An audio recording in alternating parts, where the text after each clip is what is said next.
Now, when I say this thing's new, let's go inside and take a look. When I say new, that's still the unsharpened chain that came with this.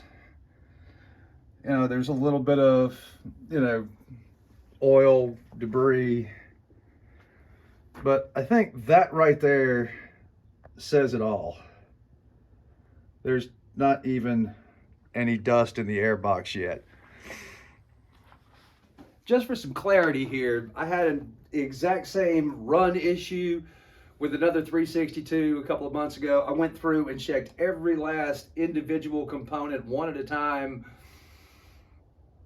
to find out what the problem was. And then got to the solenoid, and that was the fix, and that's why we're going on this journey today. So follow along, there's more to come. All right, let's talk a little bit about a fuel solenoid. The fuel solenoid is just a valve that sits there and pulses, and it meters out how much the engine needs. So it just takes the place of your two tuning screws. And before everybody gets their all panties in a wad, these are actually more reliable and better year-round because they will adjust for seasonal changes and differences and yada, yada, yada. Okay, I looked around and I couldn't find one of the old solenoids, but basically the main difference, there was like a nylon diaphragm right there, and obviously you see that one's made out of metal. It's got a little place where the computer plugs into it to tell it to go faster or slower. A couple of sealing O-rings on there. You know, it's pretty primitive. It's just a solenoid that goes back and forth, back and forth. You can get this, and it doesn't matter. This is the same solenoid on all the M-tronic models. That solenoid is used in the climbing saws, the 201 TCs, all the way up to the 661. There is what's called a service kit. And there's your part number, 1140 007 1802. And what that'll give you is the fuel solenoid, which by itself is like 50 bucks. But if you buy it with one of the new high flow fuel filters, these are the two things that come in this box. I want to say I was $38 plus tax at the counter. So, you know, pretty reasonable compared to buying it standalone. Now, with that being said, you know, it being a, you know, service kit, it's not like you have to replace these. You know, again, all my guys are commercial customers. They run the crap out of their saws day in and day out, and I've never had one go bad. I just have to think that maybe there's a bad batch, factory defect, and yes, this would be covered under warranty. He just wants it back. Hold up just a second. We got some fuel pooling right here. I wonder what that's all about. And then when I pull the carburetor off, you know, there's more oil than there's gas. It's been sitting around here waiting on parts to come in. And I'm pressure testing this, and I set this right at 10. And I've got, in the time that we've been talking here in 21 seconds, I've already lost 1 pound of pressure. I wonder if that's leaking at the gasket or this is leaking at the solenoid, because that's basically, you know, Steel will tell you to pressure test this, and if it loses, then it's, you know, but let's figure out where we're leaking from before I put this all back together. Okay, so curiously, after I got some soapy water out to see if it was leaking anywhere, it quit leaking. If I submerge this, now, soapy water may not have been the best, but I'm not seeing it's completely submerged.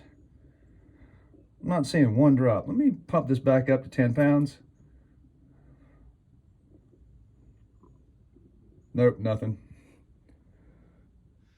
All right, so this is pretty straightforward. You've got two Torx 10s, one that holds this down, and then this is your throttle position sensor. So you'll actually have to take that out, be able to remove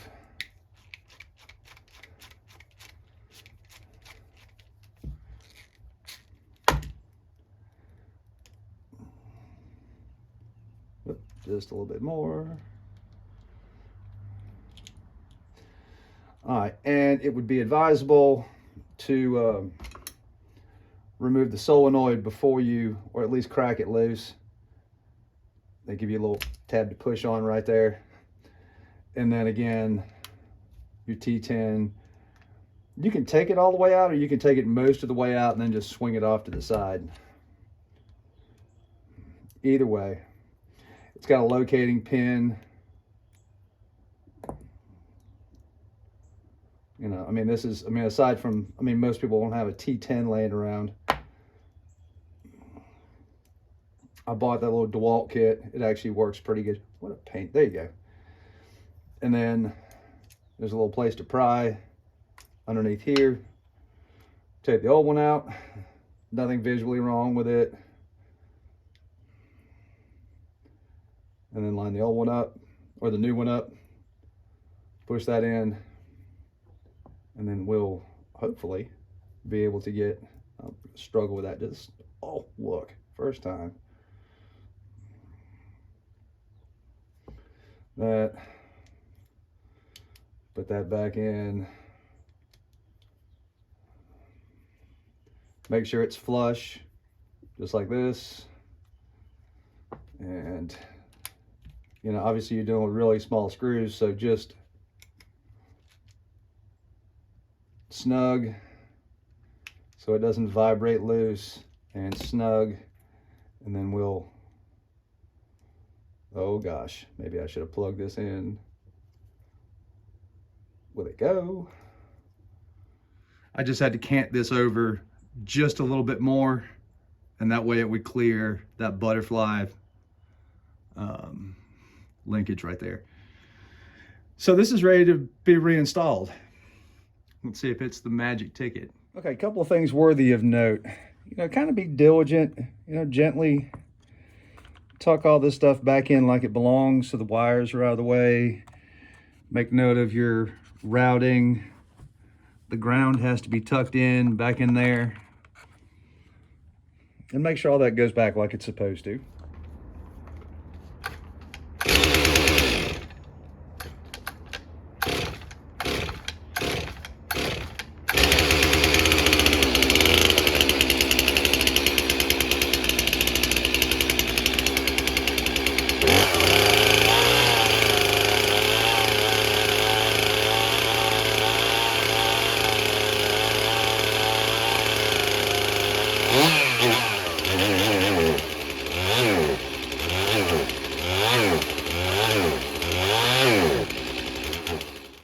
Okay, so here's what I did. I went ahead and tried the other brand hammer new fuel filter that came in this kit.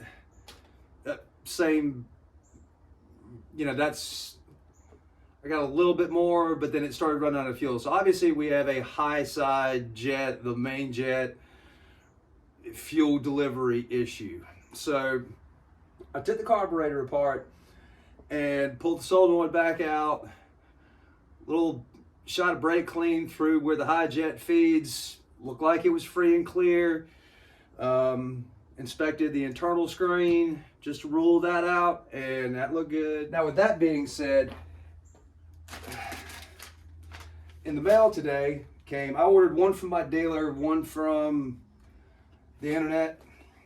I'm gonna try another solenoid. I swear, I think that's what this is. I mean, it's entirely possible we could have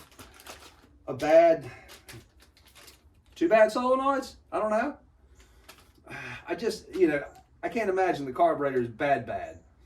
And that's what we call foreshadowing.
Oh yeah, it'll be easy. Just swap the solenoid out. It'll be fixed.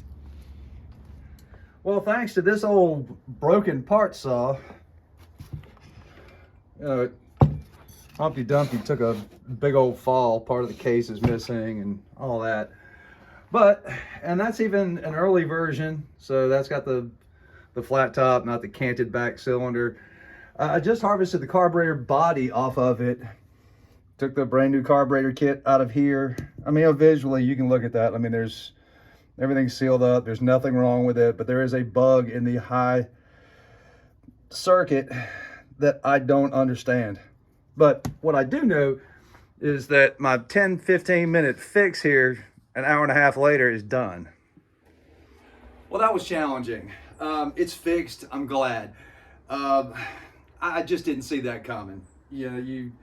I have had issues after years of operation that these carburetors get a bug in them, and just putting diaphragm kit in it doesn't work and the carb needs to be replaced. I've never had a brand new one give me that. You work on certain models and you say, okay, I've seen this before, and you go right to it, and that should have been today, but anyway, I'll just leave that there. Thanks so much for watching, and I'll see you on the next one.